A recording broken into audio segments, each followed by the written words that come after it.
Let's go ahead. What up? What up? What up? It's your boy Dave B watching Dave B on TV, where we go beyond the everyday bullshit that people be consuming on a day-to-day basis. And right now, let me go ahead and share my screen. Let's get it going.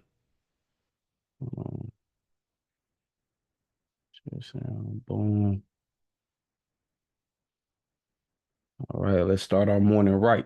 You know what I'm saying? Let's get it popping. Hold on.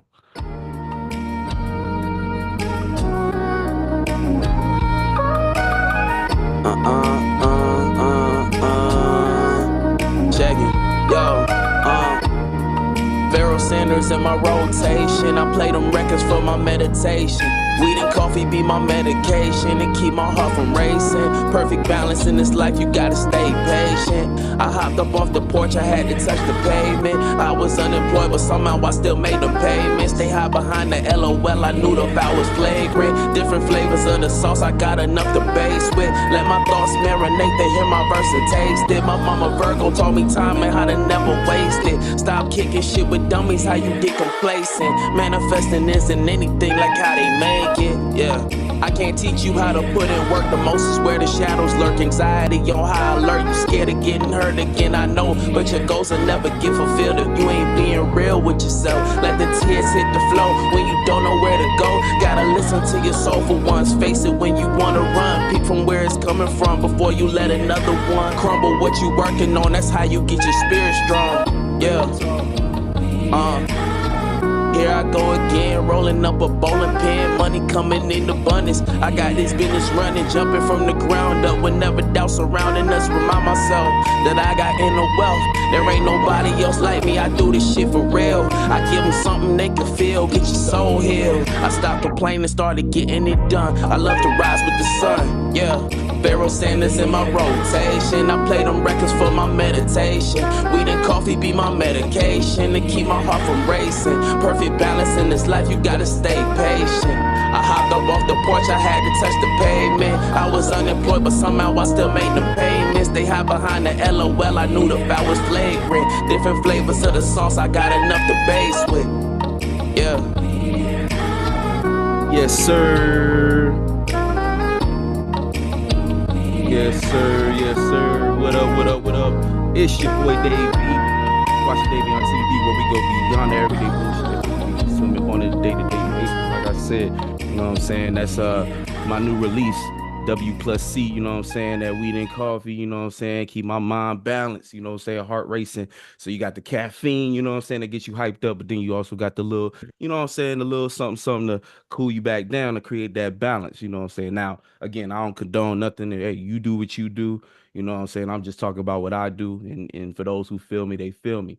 Before we get into today's topic, of course, we're going to break down some astrology. So for those who's new and those who've been here for a minute, basically I'm doing this new thing where I'm trying to get my schedule right as far as how I want to be posting and shit like that. Because I'm going to be real, going live every day for my lifestyle. It kind of don't not that it don't work, it just don't kind of make sense currently to try to go live every single day, because I be doing shit in real life too. So what I'm going to start doing is on Wednesdays, Fridays, and Sundays I'm gonna go live, and we're gonna break down transits in between time. So this is gonna be a astrology breakdown for the moon in Taurus, because the moon is currently in Taurus, as we can see.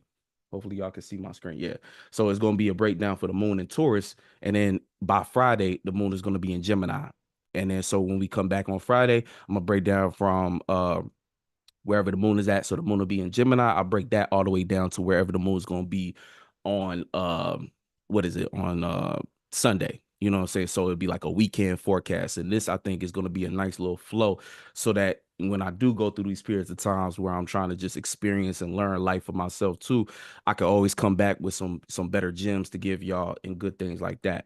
One more thing before we go. So, you know, I see y'all messing with the song. I appreciate everybody who went out and bumped you know what I'm saying, weed and coffee for me. You know what I'm saying? That's some real chill shit that I wanted to drop. I wrote that a while ago, but you know, really just felt like the right song to release currently. But along with that, if y'all fuck with the vibe, very soon I'm gonna be dropping these mugs. I don't know if y'all can see them for real.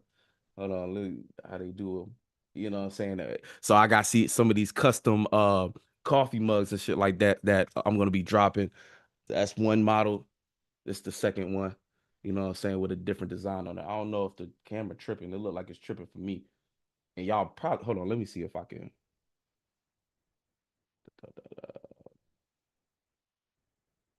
Let me stop sharing my screen real quick.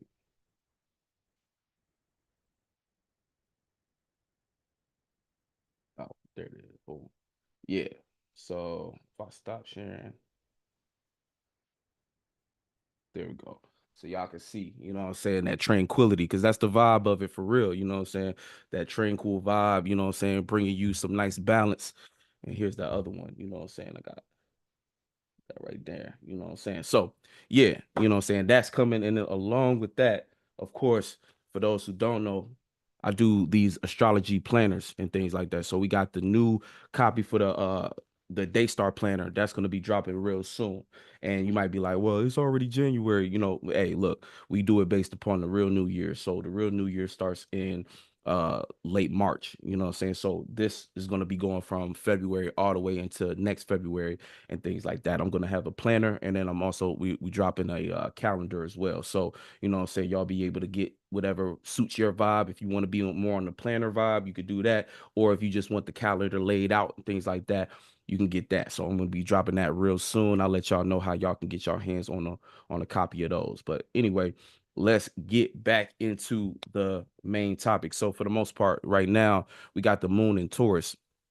Now, we coming off the moon being in Aries, and for the most part, we that created kind of somewhat of a square. Being that we're in Capricorn season currently, the current energy for the most part is of course, getting things right, getting things back order, order, structure, trying to put things together as far as what we're trying to set as a foundation. But it's different than some of the other earth signs. Like, for instance, Taurus itself is much more about foundation and getting things more stable and secure, while Capricorn is more it's the cardinal earth. So Capricorn is more of the entrepreneur, the one who wants to kind of set out. And this is not to say if you're a Taurus that you're not entrepreneurial minded or anything like that, but the cardinal energy as a modality, cardinal energy is trying to go out and go get it. You know what I'm saying? Seek out and go build something. Shout out to Misa.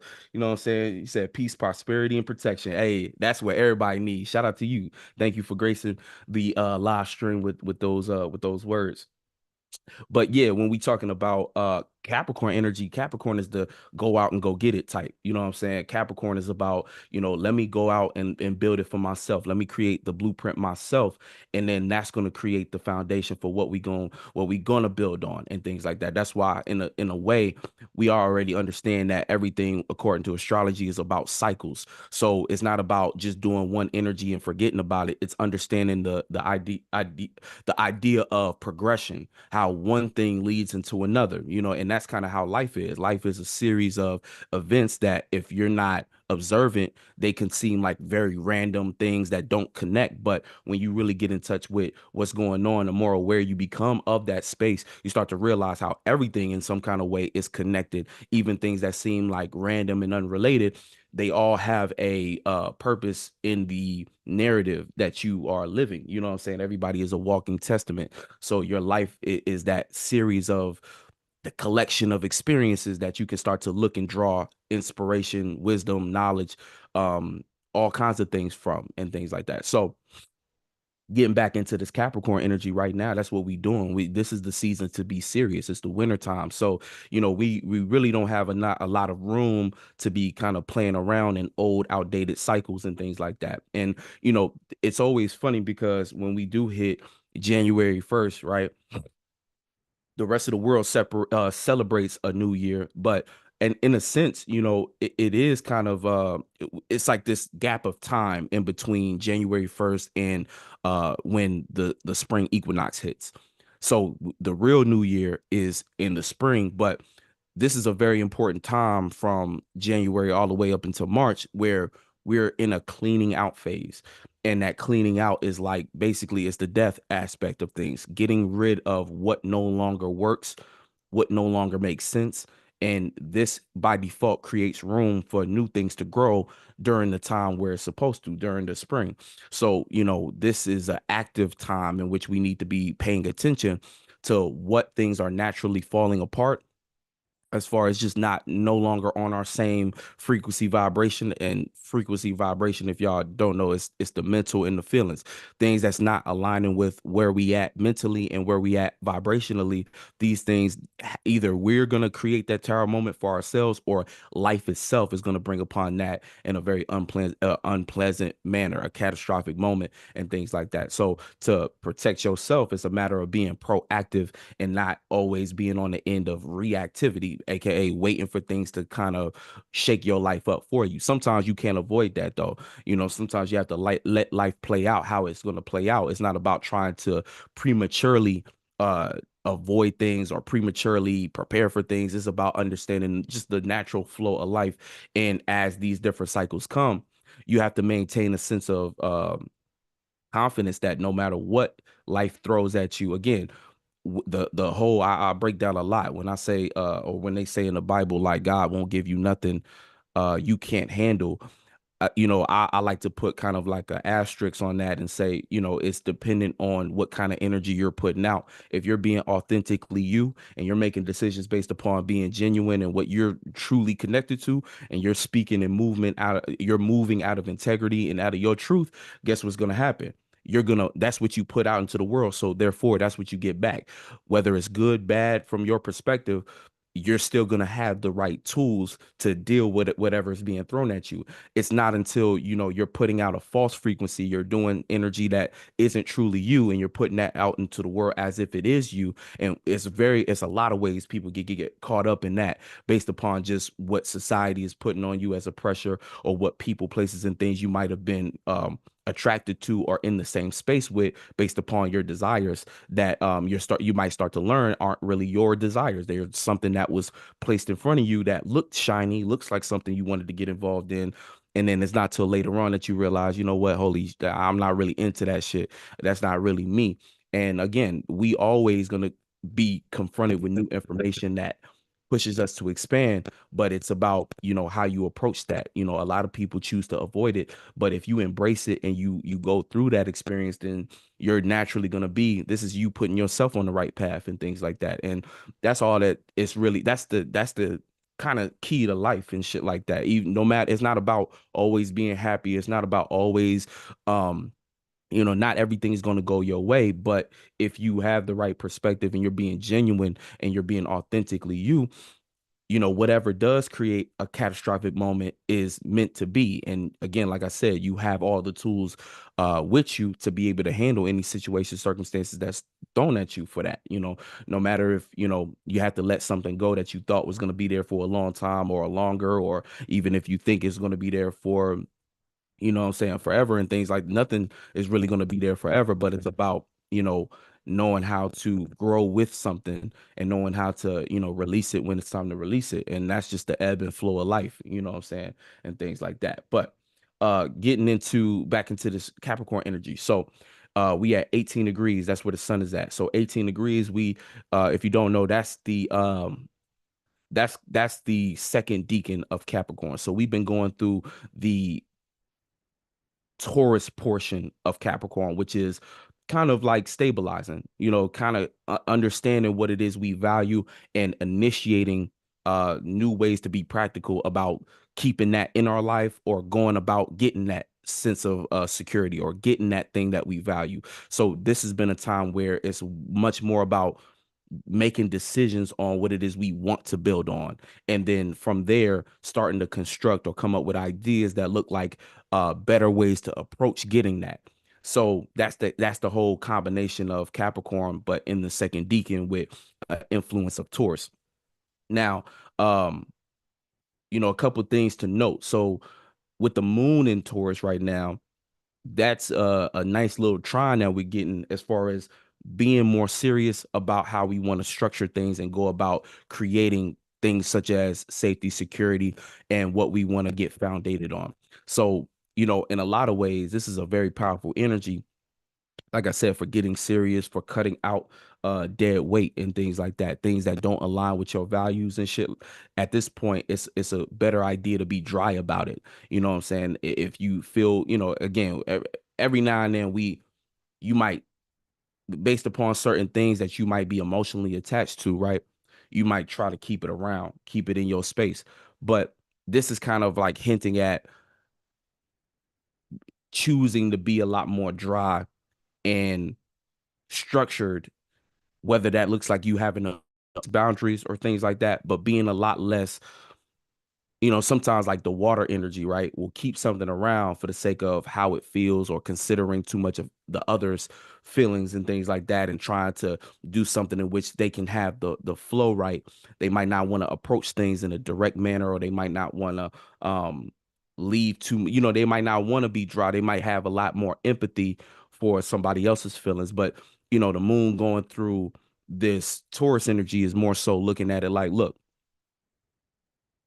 it's probably a lot more wise to do things based and correlated on what you value rather than being so concerned about others' feelings at the moment. That's kind of like the Earth transit thing. The Earth transit has to look at what actually makes sense. So right now, don't feel emotionally responsible for things that conflict with your values. If it conflicts with your values, you need to stand firm in that. And you need to keep in mind, this is Capricorn season. So in any sense of the word, you need to be enforcing not only those boundaries, but you need to be standing on that. And again, the determining factor of whether or not something should be in your space is whether or not it coincides with your values, or it coincides with what you're trying to build and structure for your life moving forward.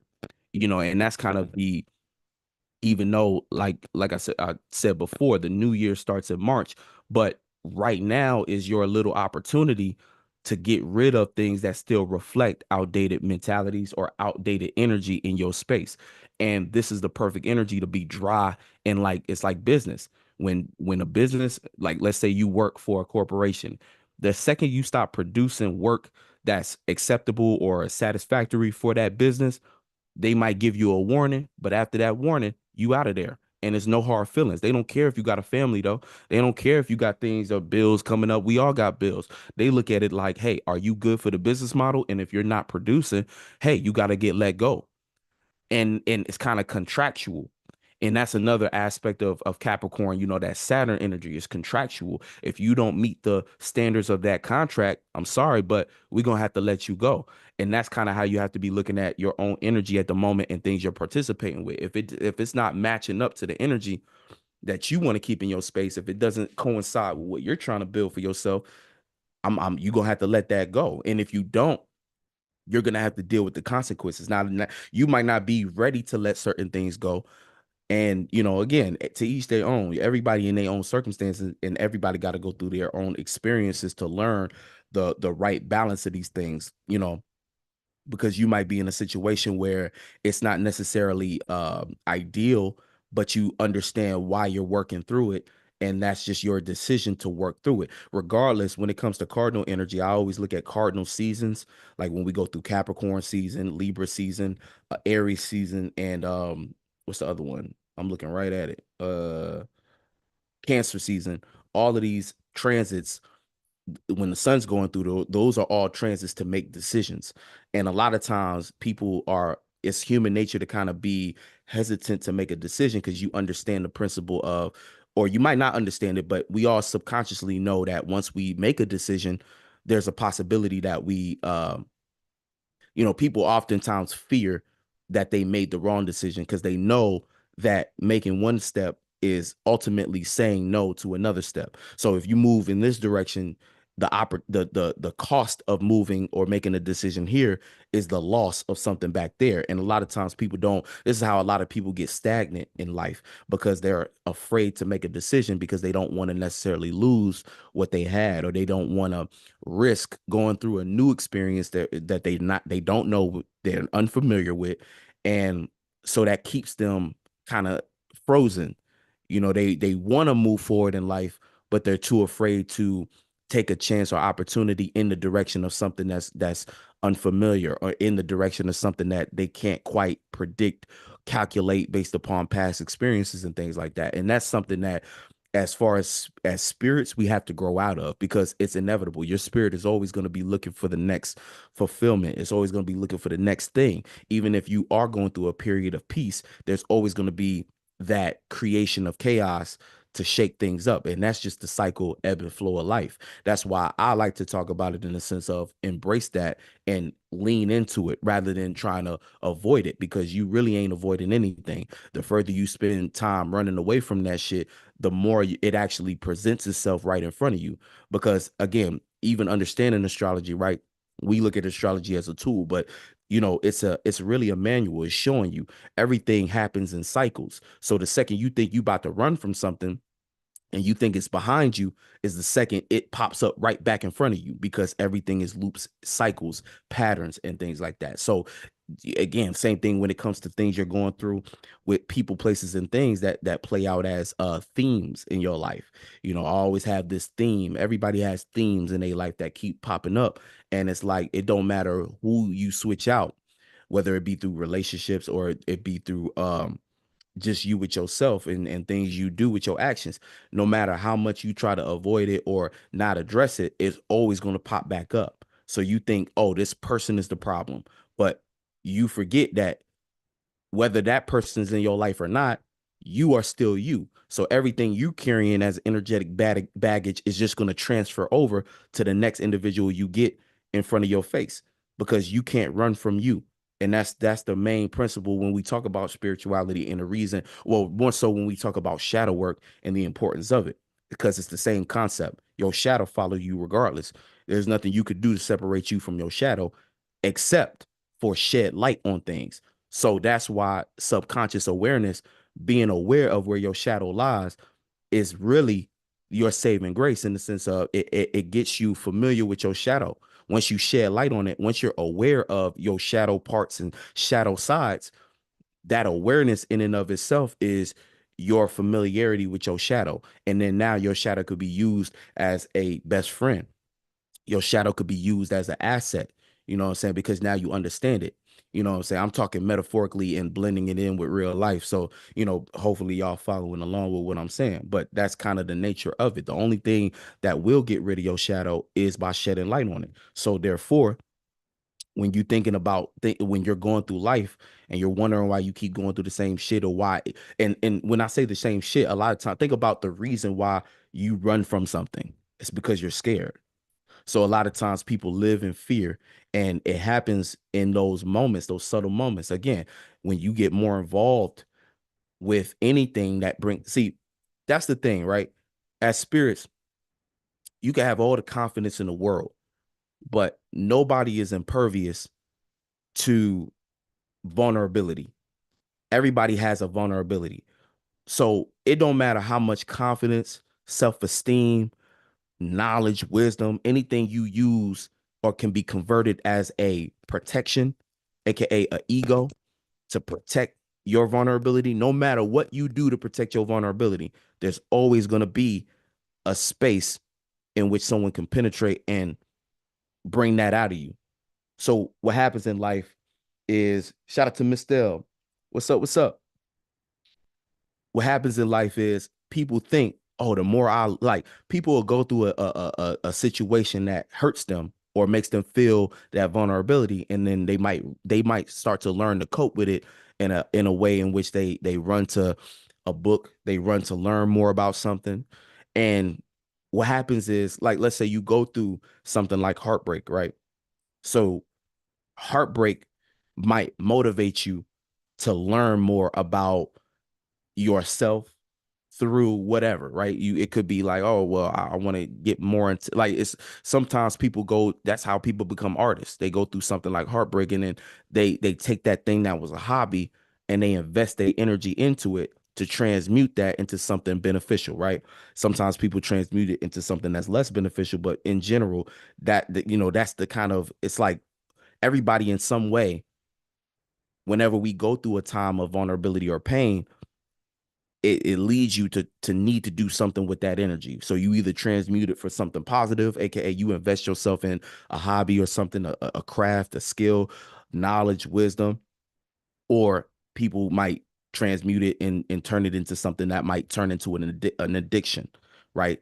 Because there's too much pain and I just want to get rid of it. So they might smoke it away. What's that Solange song? Y'all know, what I'm saying? Try to smoke it away, all that shit, dance it away, fuck it away, all these different things that might look like negative. And again, negative, positive is subjective, but they invest themselves into something that is more so destructive, but the sentiment is the same. You know what I'm saying? They're trying to transmute that negative energy into something that can feel better, right? Shout out, you said just want to say thank you. Great energy you share. Thank you. I appreciate you. Real shit. But again, it's the same thing. We all do the same thing. That's why music and stuff is so powerful, because that's what people do with music. They convert those feelings, and then it feels like somebody's talking to you. It's talking you through a situation you went through, even if the details are different. They're talking about something completely different, but you feel the same things because the transmutation is there, and boom. But getting back to my point. So when you're going through that process, right? You Hey, shout out to Rita. Hey, say cranes to the sky. Exactly, exactly. What I'm saying. I know all the music. But so when it comes to shit like that, when you're in that space, you you're trying to transmute it, right? So initially it can start to work for you, right? But what you're really doing is you're trying to rebuild yourself, and it's like you're working on that ego, that you're working on that thing again to build yourself up. Whenever you go through a traumatic situation that hits your vulnerability in a certain way, that's kind of what you're supposed to do. You're supposed to build yourself back up. So what happens though is sometimes people get so invested into what they were building up, they start to forget that once you build yourself back up to a point where you can handle that shit, aka handle the pain, right? You're supposed to balance yourself back out. It's like you go through a heartbreak. Once you heal yourself, you have to make that decision to now open your heart up back again. Like you might be emotionally unavailable for the healing process, but see, what happens is sometimes people get addicted to the protection, that false sense of protection they kind of get. It's like they stay in that rebuilding phase or that healing phase for way too long than they're supposed to. You're supposed to heal yourself to get back out there, not heal yourself and then stay in a perpetual cycle of trying to protect yourself, because this is where you start to build up walls. So, like, again, if you lived in a house and you started building a fence and you built that fence up to a certain height that is reasonable for you to still see your neighbors and still connect and shit like that, that's the healthy way to do it. But people sometimes they start to rebuild that fence, but then there's something in them that say, I need to build it higher. I need to keep building. Before you know it, you in a whole situation where you locked in to whatever you are using as a shield. And that's where you start to start to get people who are extremely egotistical and live a life of being blocked off. And one thing you got to understand about ego separates. So that's where when you in relationships with people, any relationship, again, not just romantic, but partnerships, friendships, business relationships, the more and more, the higher you build that wall that is starting to be, that's really your ego, the bigger you make that ego, the further away in distance you actually are from people around you. And one thing you got to realize is that this world is not about trying to do everything on your own and trying to block yourself off and stay protected and safe. It's like, yeah, protection is necessary. You have to have somewhat of a fence, metaphorically, right? Using the analogy of a house and building a fence. It's cool to have a fence because you want to know where your space is, where your space begins and ends, and where other people's space begins and ends. In a neighborhood, you want to have that fence. Hey, this is my yard. This is my space. You can claim that. That's your ego. It has a purpose, but think about when you build that shit up too big, it kind of don't even make sense, because not only are you unable to be connected to, you also unable to see outside of that. And that's how people become narcissistic. That's how people become. And see, one of the things too about narcissism, because of course narcissism has become a word that I feel as though is way too overused. Not every goddamn thing is narcissistic. Y'all, man, I feel like at a certain point people became narcissistic by trying to label everything narcissistic. Sometimes things are not, just because somebody not seeing something from your point of view doesn't make them a narcissist. Just because someone is doing something to protect themselves is not narcissism. It might just be ego. It might just be something that they're doing that you don't understand that's important for them in order to protect their space. Narcissism is when a person, it's like an extreme form of that. It's way more extreme than I think what people are labeling narcissism. Sometimes something is more so about a person setting a boundary, or somebody doing something as far as their ego that's helping them get through a certain transit or something like that. Not everything is necessarily like, oh, that's a narcissist, or that, not everything is that extreme. But for in the same breath, though, you know, getting back to what I was saying. So sometimes in that healing process, people will build up such a big wall, which is really them just building up their ego. Because the ego, what it does is it helps you separate and reclaim your space. So in that sense of reclaiming your space, that again, like that's what you're supposed to be doing. You're supposed to be kind of creating that, building it up. But then once you get to a point where you can say, you know what, I'm ready to open myself back up again. You need to balance that out with being willing to be vulnerable, because that's going to allow new connections to be to be cultivated. And again, we in this world to relate to one another. So it makes no sense to be too lost in your ego and close yourself off, because essentially that's what we was trying to get away from when we came here as a spirit and chose a body and things like that. We were doing that to be surrounded by other spirits and to be able to interact, build, see new perspectives, and so on and so forth. But when you get too, again, and a lot of times, like I said before, it's fueled by fear.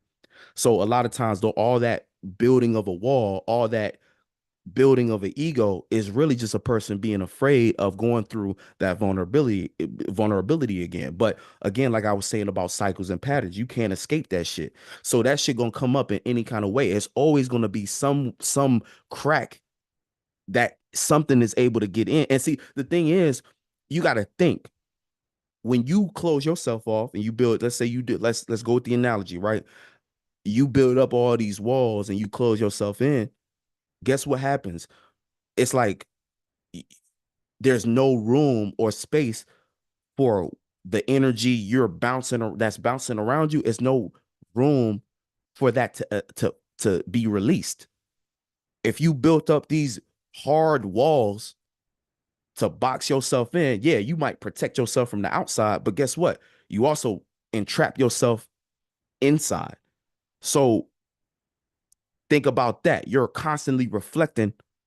It's like that perpetual self-reflection. You reflect it. Like, so if you're building those walls up, trying to protect and heal yourself, it's almost like you can drive yourself crazy in that aspect, because all you're going to be able to see around you is you.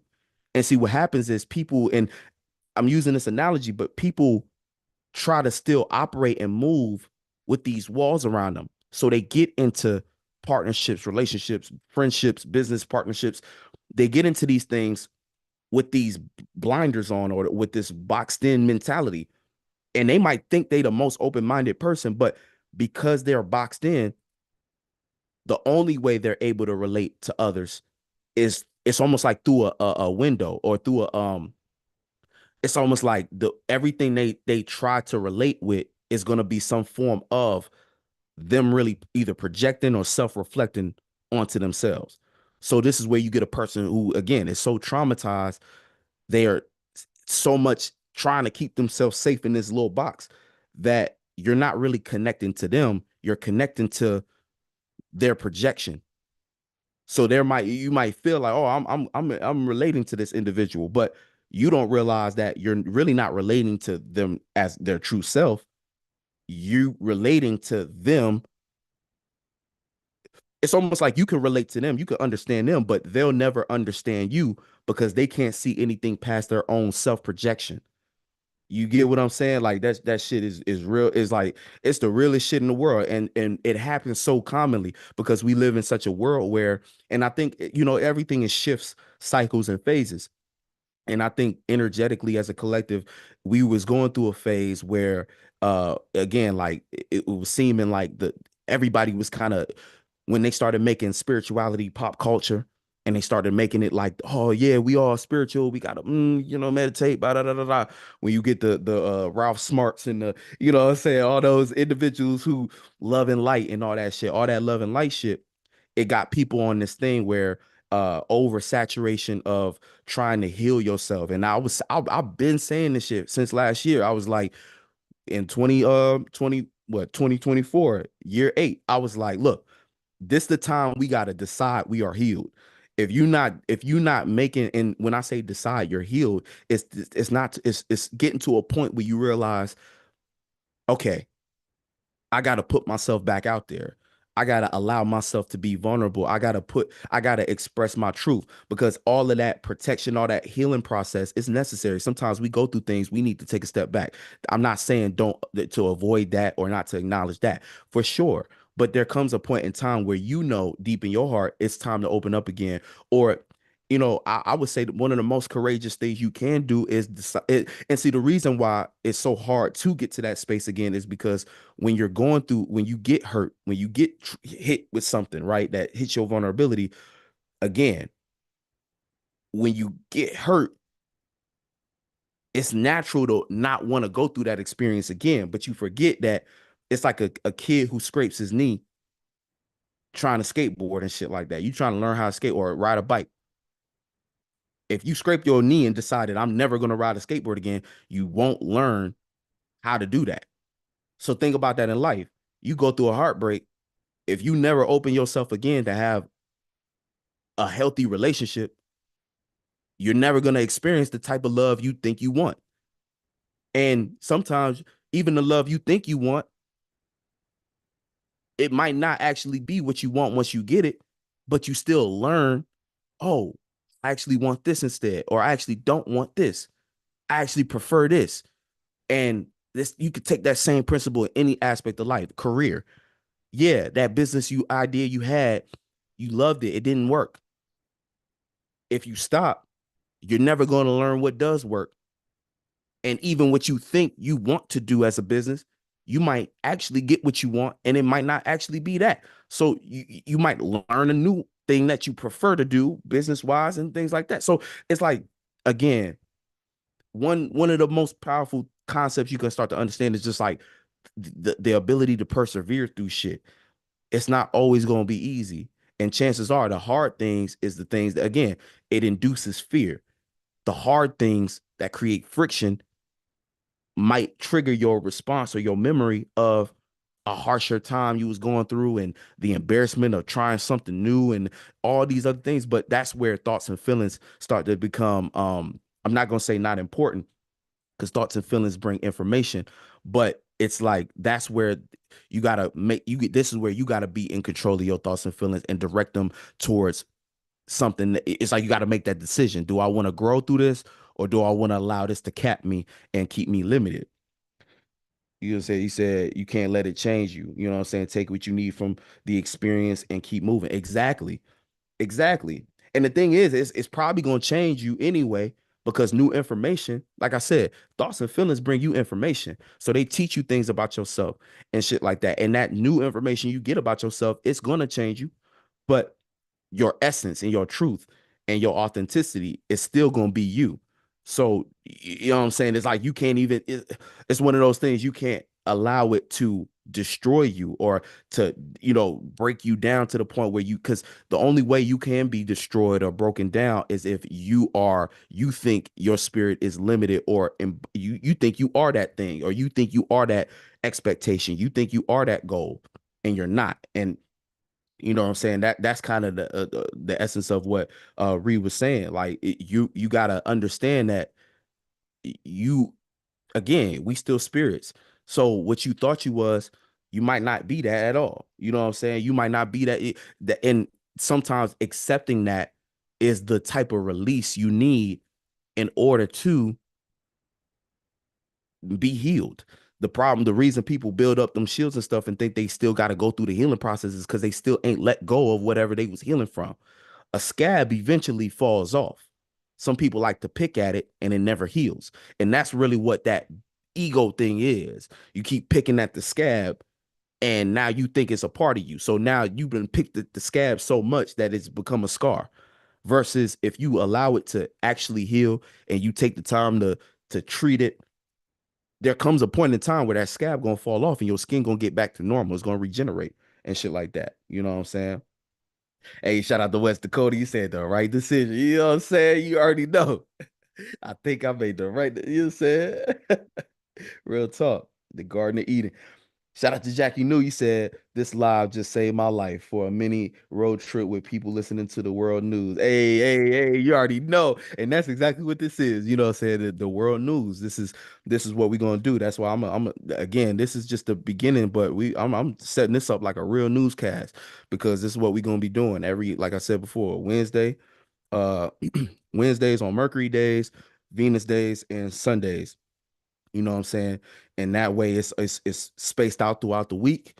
And we're gonna break it down long term, you know what I'm saying? Long term. This live, I gotta be at work in a little bit. So, you know, I got a lot of shit going on. I ain't gonna lie. I'm trying to edit shit, trying to get shit built. But for the most part, these lives is actually gonna be probably a lot longer just because we're going through we're going through multiple cycles. And I'm gonna give everybody enough to be able to last y'all multiple days and shit like that. Cause I hate long gaps in between posting and doing every live for just one transit. It'd be like it's tough. You know what I'm saying? So again, and what I'm explaining too is kind of hinting at some of the energies we going through right now. We just got Mercury moving into Capricorn.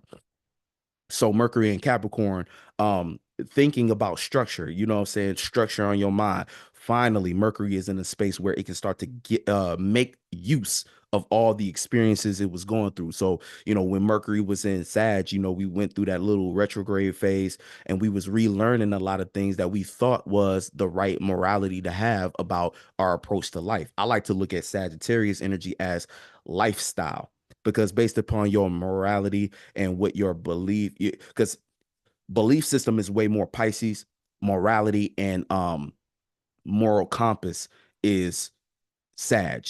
So Sag is more about the direction and the exertion of like what that philosophy looks like, practicing what you preach.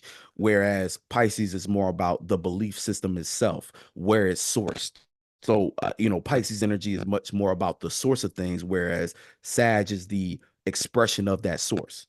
So, again, 10 preachers can all be talking about quote unquote, they can all be talking about God, but the way they talk about God is kind of expressed differently based upon their own life experiences and their own philosophy on things like that. So that's how I look at the difference between the two.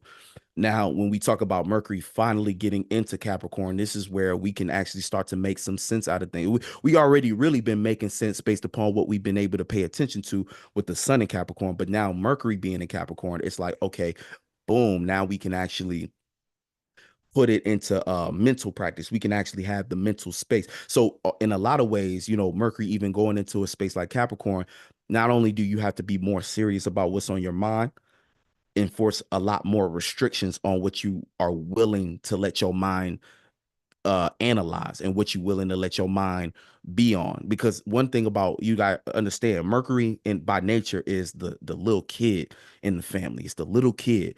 A lot of energy, but anybody who knows either raised kids or has siblings that were much younger, you have to give them they're constantly looking for stimulus, and they got so much energy, you got to know how to direct it. If you don't direct it in the right areas, that kid is going to stumble upon something that might not be productive or might not be good or appropriate for that energy. That's why people who have a lot of Mercury energy, especially Virgos and Geminis, if you got a Virgo moon, sun ascendant, or Gemini moon, sun ascendant, it's very important that you know what to do with your mind, because the mind will sit there again, all that overthinking, the overthinking that should have destroyed you. You know what I'm saying? That'd destroy the kid. Like again, you think about a little kid with free access to the internet. Yeah, the kid might stumble upon positive things, but one search, one little search in the wrong direction, and one little link that sticks out to them that they click on could be the beginning of them being engulfed in a world that is too much for them. And same thing as far as overthinkers. One thought or not knowing how to contain or direct your thoughts. This is not so much about containing, but it's about directing your thoughts. That could lead you to creating a string of other thoughts that produce feelings of anxiety, of depression, of this, that, and the third. Overthinking about what somebody, say it's like that's how overthinking happens. Anybody who knows, you're right. West Coast said that happened to me. Exactly. It happens. So man, it's so common, bro.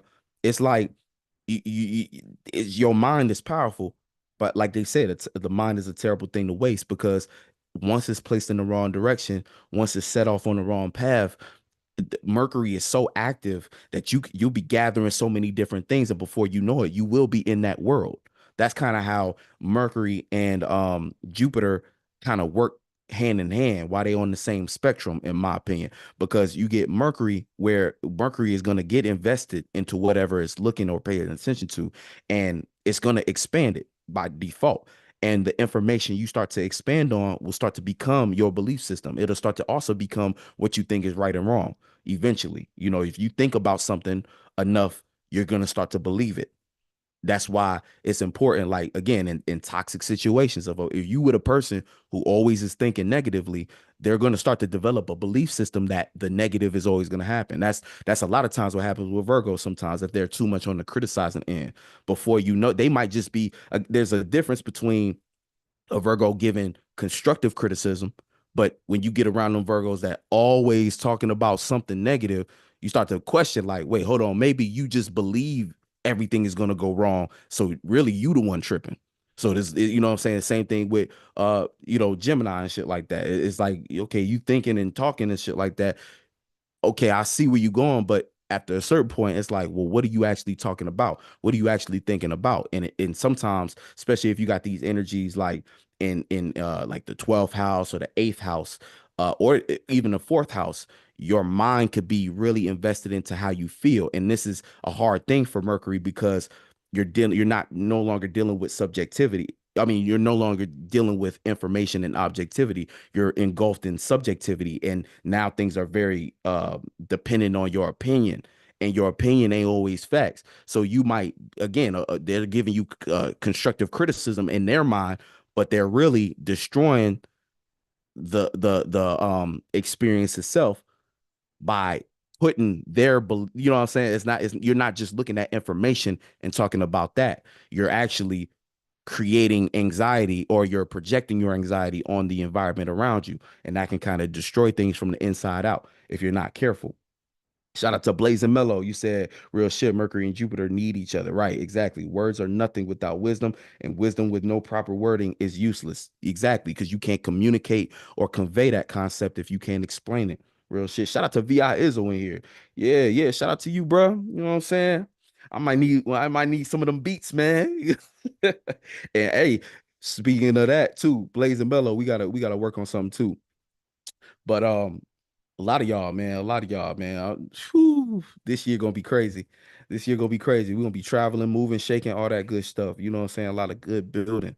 But yeah. So that's what's up. So when we talk about Mercury being in Capricorn, we could be using our minds for on the low octave end, it could be using our minds for being too restrictive, being too what's the right word? Being too critical, being a little too negative, or it's kind of like being egotistical or moody. Like again, Mercury, not Mercury, but Capricorn, the opposition is Cancer. So this could be a lot of times a Capricorns are moody when they're broke, or when they can't provide or protect something, when they can't structure something, they get moody. So try not to allow your mind to get too invested into maybe what you don't have access to as a resource, or don't think so much about status that you put yourself out the game just because you're not known yet, just because you haven't built the thing to be respected yet doesn't mean you can't start today and make it something to be respected. So again, the low octave is maybe too focused on status, a little moody about your resources and what you don't have access to and things like that. But the high octave of Mercury being in Capricorn is your mind can be heavily, it could be very useful for starting to think like a boss or think like a person who owns something or got something to build or work with. You know what I'm saying? Start to put your mind in spaces in which you look at what you have available to you and start to work with those things. Again, also Mercury being in Capricorn is still the winter time. It's the winter phase, winter season. So in a sense, also be considerate of what you need to start to block off or restrict from your mind in order for you to be successful in different spaces. You know what I'm saying? The only way you're going to grow is if you let go of the things that no longer have a place in your development, no longer have a place in your world. So if you're trying to build something, it doesn't benefit you to always think about what you don't got. It starts to benefit you more so when you start to make use of what it is you do got. You know what I'm saying? Like, oh, I could take this. You know, I might not have $1 million, but I got a real close friend that can hold a camera for me. And maybe we can put one of these products on camera and make $1 million or make close to that. And whatever I get from that initial investment, I could take it and flip it to this. So think more like a boss. Start to be a lot more confident in what's the right word though? It's like be a little bit more, it's like dry in the sense of, you know, Capricorn energy is about, it's not about sitting there complaining about what you don't got. It's about being you know, being efficient with what you do have. So think more like in that space. Um, so the moon is going to be trying in that too. So this is a good, the moon being in Taurus right now. And one thing about the moon in Taurus is it's exalted here. So this is where we can start to, it's like, and exaltations work out in a way where you could either use it to your benefit or it could feel a larger than life catastrophe. It could feel like something is um, a lot worse than it is just based upon your feelings. So try to make sure that your feelings is rooted in the willingness to build something and you know what I'm saying, kind of even if you don't got it yet, put your feelings in the space of I'm gonna go get it and start to kind of because the sun, one thing about the sun and the moon's relationship, we know that the sun is motivated by the moon. So the moon is gonna feel how it feel, but we always have the power through the sun to go out and make the moon happy, make the moon comfortable. And sometimes you got to be willing. One thing about the moon, it's like you got to be willing to, depending on certain transits, it's either easier or more difficult to do that. So, and this is one of those transits where it's a little bit easier to do that because they both share earth qualities. And the moon being in Taurus, all the moon has to do is sit there and stabilize. So how you need to be and approach life right now, or a good suggestion I would say, is figure out where you can stabilize yourself emotionally and put your focus on initiating new ways to get that based upon what you have access to and being the most efficient with your resources. You know what I'm saying? And take some of the feelings that keep you from doing that out of it. Now, that might be a little difficult because we got an energy like Mars retrograding back in Cancer. So with Mars back in Cancer, anything we doing as far as our passions and motivations is a little sensitive right now. But the thing about it is this is not the worst place for Mars to be, even though we know Mars falls in Cancer. It falls in Cancer, but I always look at when planets are going retrograde in a sign that they're not usually uh quote unquote good in, because I think you can make use of any placement. And you know, it's not a bad thing to have Mars in Cancer. But um let's talk about what Mars in Cancer even means. Having Mars in Cancer is you got the passion, but sometimes it's about safety. And sometimes with Mars and Cancer, like if you're an individual with Mars and Cancer, sometimes you think you in danger when you might not actually be in danger. So this makes you quick to try to combat something, but it might not, it might be the wrong thing to combat or the wrong thing to fight.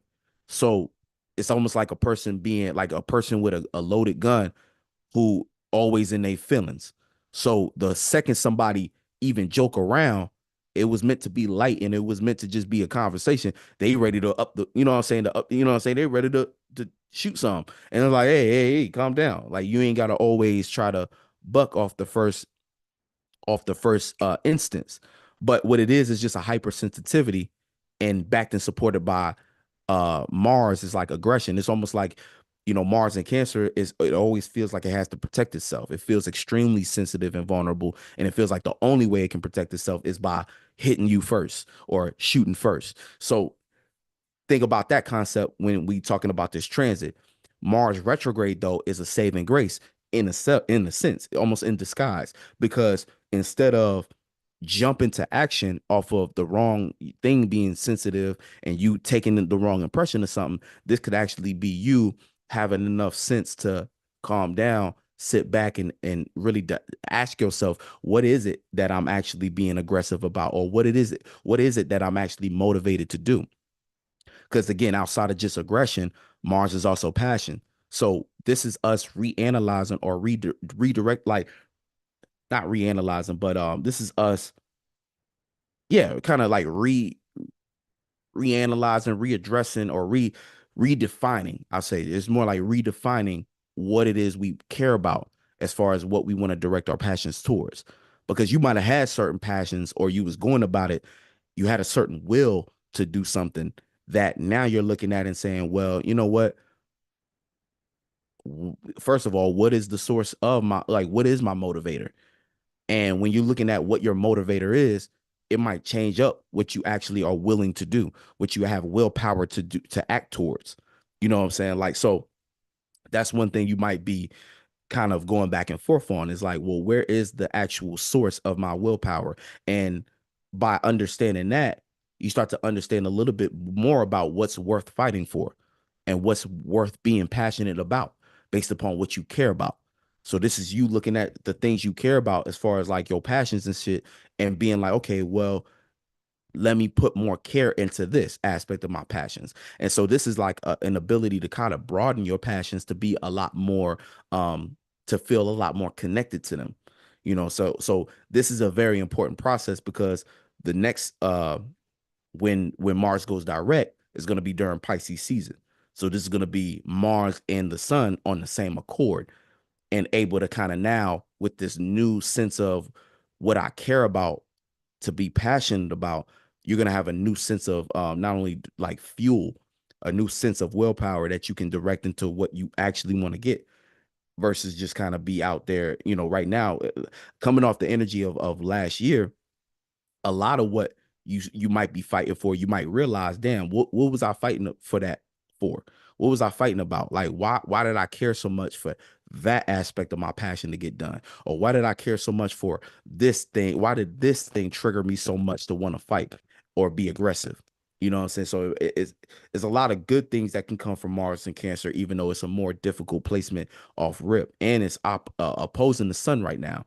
So where the sun is at, a lot of times the sun is, um being in Capricorn, the sun is looking at how we can build these things, where Mars is kind of on the other end of that, understanding why we care to build those things. You know what I'm saying? Like, Mars is the willpower to get things built, but if we don't care to get it built, it's kind of like, what's the point? What's the point of exerting energy on it?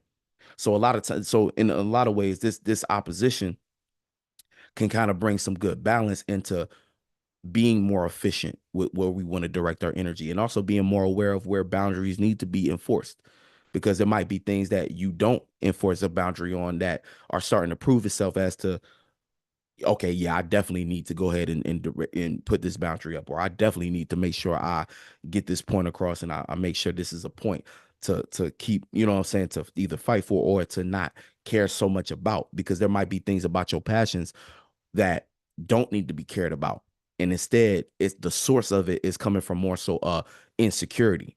And that's the other aspect of Mars and Cancer, is like, are you fighting because this is something worth fighting for because you care about it, or is this something you're fighting for to protect yourself because you feel vulnerable? And that's the real question. Now the moon is sextile in this energy, so there's an opportunity here for us to again reconnect to our values and understand what values that we care about that are worth fighting for. um the moon is also sextile in Venus. Venus just got into Pisces. So Venus loves to be in Pisces. So again, it's exalted, which could be beneficial, but it also could be very negative. On the low end of things, right? The negative aspect, it could be the desire to overindulge in everything based upon, again, whether in the how you can determine whether this is positive or negative for you is if you're overindulging out of fear. Because a lot of times, sometimes, like again, the root of addiction is you trying to escape a feeling or avoid something that you don't want to confront. So you run to the thing that's going to make you physically happy, avoiding what's making you internally distraught or hurt or whatever it is. So where's the root? Again, the Venus is in Pisces though. So this is the time to get the maximum enjoyment out of what you value, what you appreciate, what you like, what pleasures you. This could be when it comes to love matters and things like that. This could be you allowing yourself to be embraced by love and engulfed in that world, that fantasy. I don't look at certain things as always needing to be resistant to them.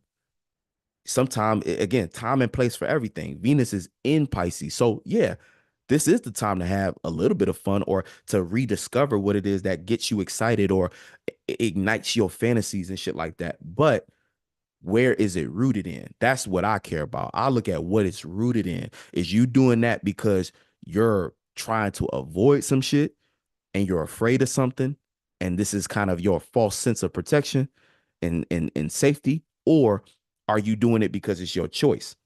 You know what I'm saying? Are you indulging in something because that's what you like and you're again at play? Venus in Pisces is like being at play. You at play. So it's like if you at play, that's the time and place to be at play. AKA, let's say you've been working hard all year. You got a little bit of money in your pocket. And you want to drop a bag on something that you enjoy. That to other people, they might be like, well, I wouldn't use my money for that. For instance, you could be on a mission. You like, man, I got this mission. I want to change the world. I do this. I make music. But let's say you want to spend some time. You got some money on your pocket. You want to play the game for a little bit. Play the game. Enjoy yourself. You know what I'm saying? Again, it's all balance. But it's like, what are you doing it for? Is you playing the game because you not taking care of your responsibilities, they piling up, you stressed, and you trying to avoid them for a longer period of time and procrastinate? Or is you doing it because you're rewarding yourself, or you just recognize, you know what, I want to rediscover what I like and what brings me enjoyment?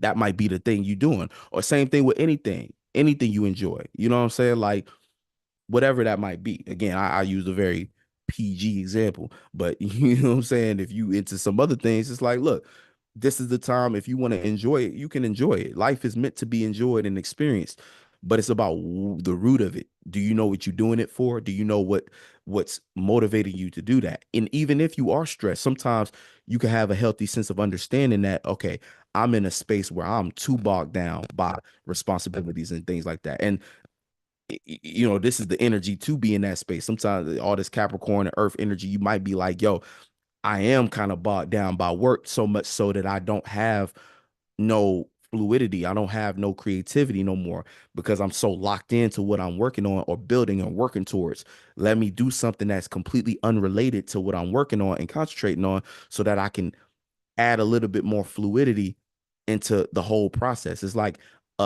if you think of a machine needs oil in order to fluidly operate.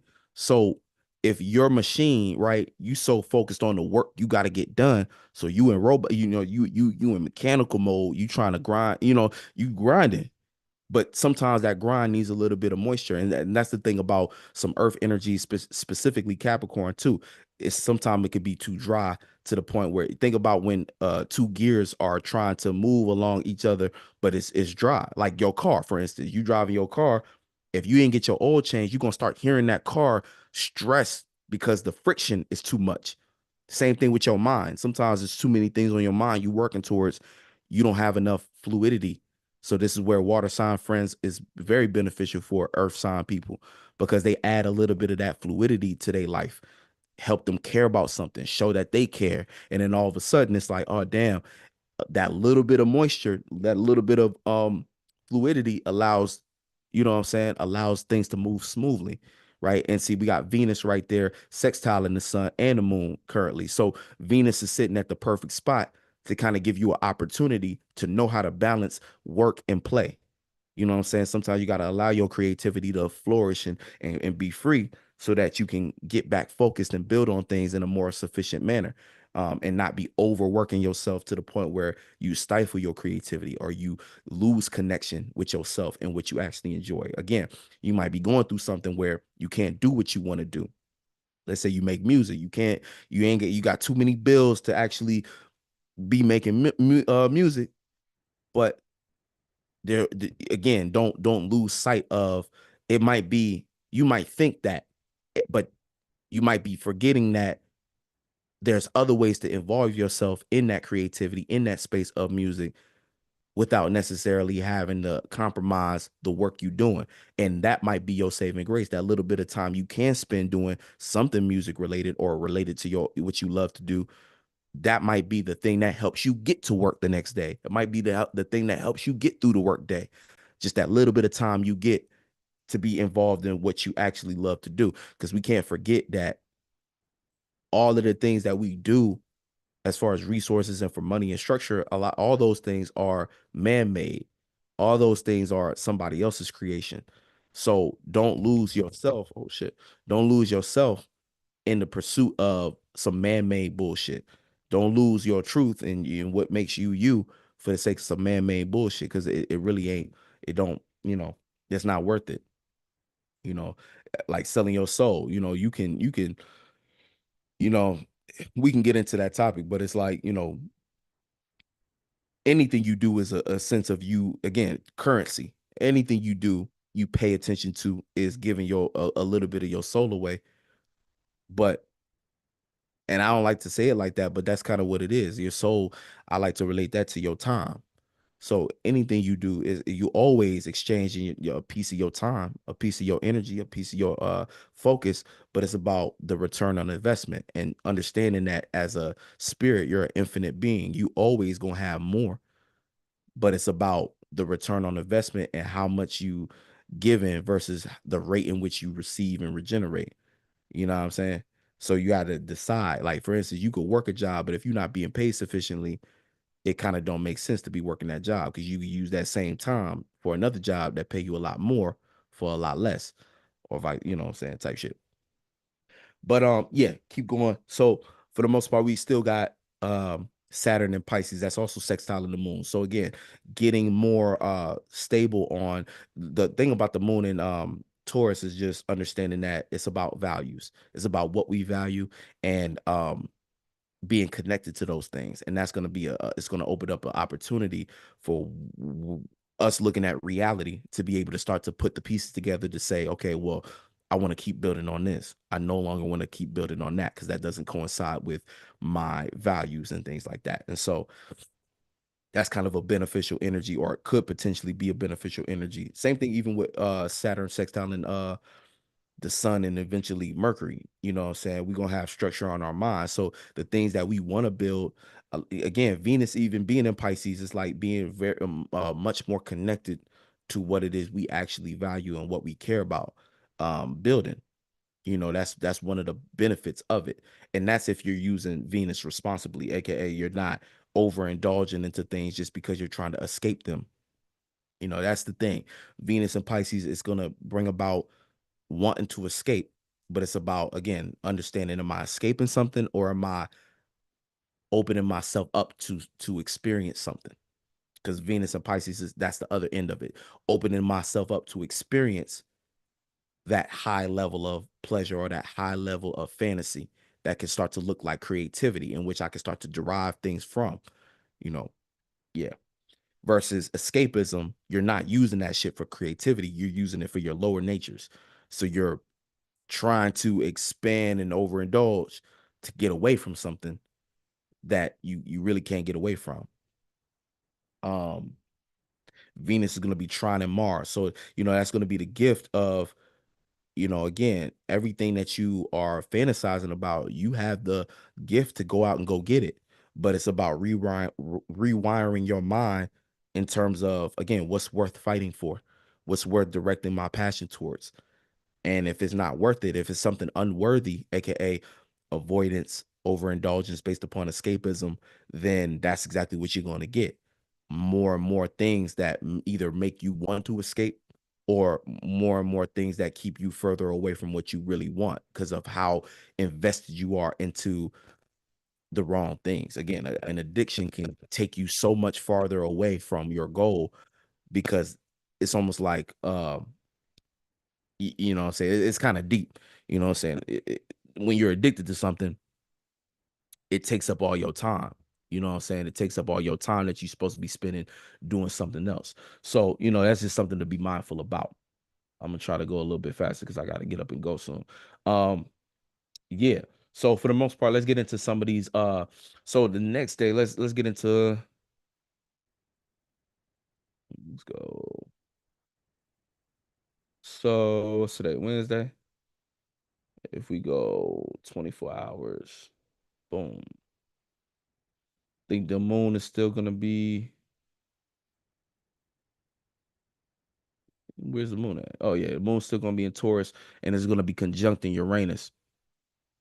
So the moon conjuncting Uranus is going to be an aspect or an energy of, again, emotional changes, needing to be emotionally independent or individual about that. So again, regarding your values, be willing to stand firm in what it is that you as an individual prefer in your space and in your life. Don't go converting back and forth on things and trying to weigh options and shit like that. Sometimes this is the energy in which you want to be a little bit more firm and where you want to stabilize things based upon what you value, and those values are going to be unique to you. That's what Uranus and Taurus has been, us cultivating our own unique sense of what we value and what we want to get grounded in. And so this is kind of a non-negotiable. See, you might be running in, especially because this energy is trying the sun, you might be running into a lot of non-negotiables, and you might be still kind of teetering back and forth on whether or not this is my non-negotiable, but this is my boundary, but all that button, you're gonna start to realize that that's not actually the right approach. You need to be a lot more firm on what it is that you actually want to start to build and structure for your life. And see, we got the North Node right here, 0 degrees. You know what I'm saying? So the north node 0 degrees Pisces. So that means we got the South Node being in Virgo now. So that's kind of like a low-key grand Earth trine. So understand, separate from those things that you think like a lot of people might be hanging on to a ledge, and that ledge is kind of a representative of everything that they once was comfortable about and was trying to uphold, but isn't really is meant to be let go of. But you got to trust that as you let go, there's going to be something behind you to support you or underneath you that supports you. And see, letting go of that is kind of like that South Node in Virgo. It's like you're gonna know exactly how to work with the resources you're given once you let go into that space you're supposed to be in. But you can't be afraid to let go of those things. And again, part of letting go is just recognizing where emotionally I'm firm on my unique values and things like that in this area, and allow that to be what you build your new foundation on. And again, the sun being in Capricorn with Mercury here, you're going to have the mentality to be able to not only pinpoint and see what it is that needs to be adjusted and worked on, but you're going to have the mentality to come up with a proper blueprint to make that look better in the time to come. Because everything we do in Capricorn season, it's all about anything regarding Saturn. It's all about long-term investments, setting things in motion for the long term. What we do in the winter is meant to protect us throughout the spring and give us a sense of direction in the spring to get that spark, and it's still supporting us all the way into the summertime until we get to the fall point, which is directly opposite to, what I'm saying, when we get to not directly opposite, but when we, it's meant to take us throughout the summer. You know what I'm saying? Because opposite from this Capricorn energy is going to be Cancer. So what we care about ultimately, what I'm saying, is going to be on the other end of that. So, we can have that there and let that be our kind of support system, but we have to set the foundation for it. And that's kind of how Capricorn season progresses into Cancer season. What we set as a tone in the wintertime ultimately does become what we have to support us in the summertime. If y'all get what I'm saying, it's like even the concept in real life where people talk about, oh, through the winter I work out and get my summer body. You know what I mean? Like that's a very third dimensional example, but that's the principle of it. The decisions you make in Capricorn season during the wintertime, when you inside, you work, work, work, work, work, and that becomes your consistent thing throughout the transit all the way until we get to the summer solstice. And then all of a sudden it's like, oh, I can pop out and feel comfortable and supported by all the work I did during the winter and the spring. Everything progresses, everything leads into the next. And a lot of times you might be looking at your life and feel always behind because you're not understanding the principle of the present and knowing how to invest into the present for the progression. Sometimes people, again, I'll be saying, you either suffering now and being cool later, or you choosing to be cool now and you suffer later. So suffering later is like always feeling like you behind, always feeling like you a little late. Summer come around, damn, I wish I had an album to drop. But you should have been thinking about your summer album during the wintertime. You should have been working throughout the wintertime so that when the summer comes and all the art galleries are open and everybody outside going to festivals, you can start to have work to present. You know what I'm saying? You should have been working on studying something so that when the springtime come around and there's opportunities to go speak on a stage, you got all the information ready. You done created a presentation, you got your business right, all things like that. So think in terms of progression and the principle of the present. How can you take not only accountability of the present, but take power over the present to get you ready for the next phase? And I'm speaking of, again, easier said than done. It's always going to be something, but these are things I'm learning too, or things I've learned and I be working through too. It's like, again, what I notice is that when you take advantage of that present moment, that's why it's always important to be in the present. Because yeah, you can plan for the future, but the plan for the future can't be done unless the present is carried out. You know what I'm saying? So you have, again, the futures for ideas that you want to get to, but you got to bring it back to the present to enforce that and come up with a routine pattern that's going to get you there and things like that. But so again, we got the South Node entering into Virgo. So again, our spiritual path and what's going to feel more uncomfortable is having faith in what it is that we actually want to see in our space, what we want to expand in as well. That's the thing. Our belief system is going to start to become put into question because what you believe, like this is a real powerful year in terms of what we believe. Shout out to McCoby Media. I like that. When it comes to what we believe, that's going to be our driving force. So if things aren't working or you find yourself running into brick walls, you need to readdress what it is you believe about you, about your circumstance, about what it is you actually doing in life and things like that. Belief system, you know, because the South Node Virgo is going to be operating and working with that. So if something ain't working with Virgo, you might actually need to go to the source and see, well, what do I believe based upon what I'm kind of working towards and achieving and things like that. Um, Yeah. So that's going to be kind of the energy we going into. And then we got this 19 degrees. So one thing about 19 degrees, this is going to be kind of this might be a transformative day for you, a turning point day. This is right before we go into the third decan of Capricorn. So this is the shift from being more about structuring for the sake of our values to now analyzing and getting active on the routine and pattern that's helping us carry out our blueprint. So where Capricorn was very much about setting the foundation and maybe observing a little bit more, identifying what it is about our current situation that we want to either capitalize on or what it is, observing what it is that we don't have that we actually want to set a foundation to go get. But now it's time to go get it. And that's what the next day is going to bring about as far as the transit goes. And I know I didn't say much about Jupiter being in Gemini. It's just an in conjunction. So we don't really know. We don't really have all the wisdom about what it is we going through at the moment. And that's okay.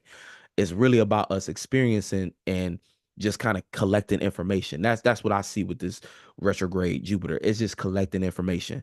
You just want to be a sponge to new information, but how you keep this sacred, or how you keep this on point, is by directing this into the area of what you want to build on.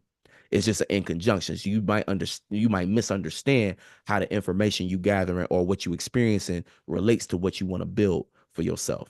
But there's ways to kind of get back to that energy and shit like that. And again, everything we learning and expanding on has the ability to transform us. So what we choosing to learn and our experiences are very significant for our transformation, but we want to make sure that it's in the right direction based upon decisions we made on what we want to build and structure for our life moving forward, the blueprint we want to have for our life in this next upcoming season and things like that. Now, yeah, let's get into the next day. So now on Friday, we're gonna have a moon conjuncting Jupiter.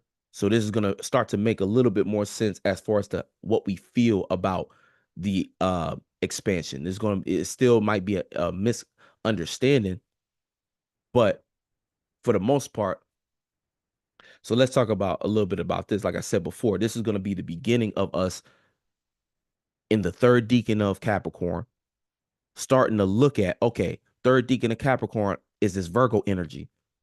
So now it's about, okay, how do I put this blueprint into practice? And with the South Node now squaring this Gemini energy, this is where we might start to feel a little bit antsy, a little bit more friction. But for the most part, it's both. It's like we're trying to figure out, okay, how do I get this on routine and pattern? How do I put in the work? How do I actually go about executing the plan that I set forth to go achieve? So this is where that energy is going to have to be put in place. Now, um, yeah, the moon is going to be squaring Saturn. So learning how to feel about reality, learning how to think about reality through our feelings. So it's like we're going to be thinking about what it is our structures are currently looking like and our restrictions currently look like. And we're going to be learning how to think through that.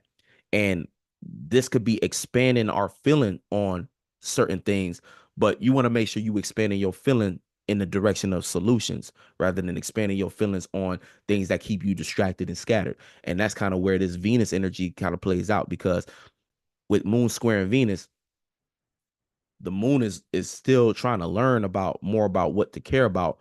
But if the moon is too, again, if you're in a space of operating out of fear, this overindulgent that you could be, again, if you're on the end of escapism, this could be you trying to justify that escapism, or you being too scattered. You allow your mind to get invested into that escapism. And so this is where your mind can start to go crazy. You can get scatterbrained and expand on that to the point where you start to, get too invested into the fantasy, and it becomes more of a delusion on top of delusion. It's like you creating more worlds to get lost in, versus the higher octave of this energy. This is more so you learning how to think through these things. You're learning how to think through, because like Moon and Gemini gonna put yourself in a world. Hey, shout out to Archangel Sarep. Man, look, you dropped a crazy post, bro. You've been dropping a few posts that's some straight up gems. Shout out to you, man. If y'all don't know, man, go ahead and subscribe to him, man. Really, really highly intelligent teacher, man. He be kicking that good game. But when it comes to back to this energy, um, it's like I said before, Gemini gonna put you in that world of many thoughts. And those thoughts can be helpful, but a lot of it is distraction. So you kind of gotta know how to what to pick and choose from. You know what I'm saying? And that might be the misunderstanding that we get hit with the sun and Capricorn. That's gonna kind of make it to where, again, are you really ready to get serious about these things? Or are you just getting invested into distraction? And that's going to be the determining factor on what it is you choosing to build on, because Gemini can help Capricorn in the sense of give it alternative ways to think and better ways to even communicate and facilitate that information, aka give orders and give, delegate and shit like that, even mentally, just with your mind and organizing different thoughts and ideas. However, it comes down to knowing what to pick and choose from that space. And if you're serious enough, you're going to be able to cut through a lot of the distraction. But if you're not, you might be, again, too distracted to take the right step and make something work, make something serious. And this is the energy right before we hit that full moon in Cancer. So you want to make sure that you got your mind right and not just getting too invested into distractions that really don't add nothing to the mix, you know. And again, moon in conjunct Mercury is going to be misunderstanding how to think about what we feel. So if your feelings are too much in the air, too flighty, too airheaded, you might not know where to direct that and how to ground it and things like that. And that might open you up. Again, if you're distracted and you're overthinking in the wrong areas, that might open you up to be more vulnerable than you need to be when the moon gets into Cancer and things like that. That full moon in Cancer is going to kind of, again, we need to be satisfied in our ability to gain comfortability with whatever we're going through at the moment, which might look highly uncomfortable. But all the work we were supposed to be doing is everything to kind of secure us in this new journey, in this new building phase. Again, we were supposed to create our own tower moments in order to be on the path to reconstruct and rebuild. So now with what you rebuilt, is it sufficient enough to keep you protected, supported, and safe and comfortable? Or is it taken away from you? Is it putting you in a space to be even more vulnerable and more insecure? You can only be insecure about what you didn't prepare for. So keep that in mind. And the preparation is through the process of knowing what to shed, what to let go of, what's outdated, what needs to be restructured, and things such as that. Um, he said, I do appreciate, I am lost in some crazy shit, but I will always be here to help Soul Family. Hey, I appreciate you, Dave, because you always say things the best way. I appreciate you too, man. Look, I read some of them, and again, you know, I feel that. I feel that because when it be the times where we do be going through shit that to us feels lost, that we derive that real powerful information from. So I feel that, bro. I feel you on that. Um, yeah, man. Like real shit though. It's all about helping each other grow, man. Each one teach one. You know what I'm saying? On some real shit, man. Shout out to you though, for real. Because yeah, I read that post and it was like the perfect thing I needed to see, man. Perfect thing, right timing, everything. You know, that's how it goes. But again, I wish the best for you and your situation for sure. For sure, man. But yeah, and this is the season to be going through shit like that. You know what I'm saying? Letting go of shit and you know, keep it moving. You know what I'm saying? It's that no limit soldier energy. So knowing how to just kind of move and stay fluid, you know what I'm saying? Even though, you know, it's still a cardinal energy. So it's that fluidity, but the initiator of that shit, you know. The moon also is going to be trying in that Pluto energy. So, you know, this is the gift to transform ourselves emotionally based upon this new information that we're coming into. And it might be more intuitive, but there's a lot of gems in the information that might be brought upon us.